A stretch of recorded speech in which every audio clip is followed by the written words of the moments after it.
Egyptian Pyramid Riddle. After leaving Persia, Akbar and Birbal followed the mysterious map gifted by the Sultan.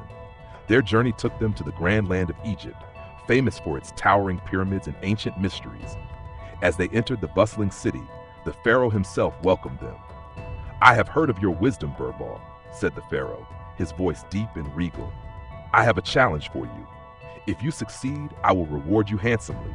But if you fail, you must admit that the wisdom of Egypt is unmatched." Birbal smiled. "Your Majesty, what is the challenge?" The pharaoh gestured toward the largest pyramid in the distance. Its golden tip gleamed under the bright sun. "Tell me the exact height of this pyramid," he said. "But there is one rule. You cannot climb it or use any tools to measure it directly."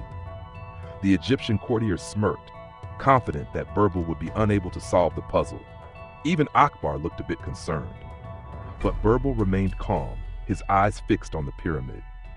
"Your Majesty," he said with a bow, "I will need a stick and a little time." The pharaoh nodded, and a servant brought Birbal a straight stick. Birbal stepped outside the palace to the wide desert sands. He stuck the stick upright into the ground, allowing it to cast a shadow in the sun. Then, he walked to a point where the stick's shadow was equal in length to the stick itself. "Your Majesty," Birbal said, "this is a simple matter of proportions. The shadow of this stick is the same length as its height. Now, I will measure the shadow of the pyramid." With the help of a few onlookers, Birbal measured the length of the pyramid's shadow on the sand. He then explained, "Using the same ratio, the height of the pyramid is proportional to the length of its shadow. From this, I can calculate its height without ever climbing it." The pharaoh was astonished. "Brilliant, Birbal! You have solved a challenge that many have failed." Akbar beamed with pride, and the Egyptian courtiers bowed in admiration. The pharaoh handed Birbal a bag of gold and fine jewels, but it was a humble camel trader who brought the most interesting gift. The trader approached Akbar and Birbal with a small, ancient-looking compass.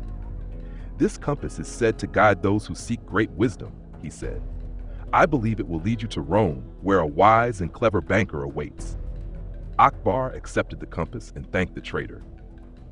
"Rome, you say? It seems we have our next destination," he said, glancing at Birbal. As they rode away from Egypt, the pyramids shrinking in the distance, Akbar and Birbal couldn't help but wonder what challenges awaited them in the great city of Rome. Moral: intelligence is more powerful than brute force. With the magical compass in hand, Akbar and Birbal prepared to journey to Rome, eager to test their wits once again.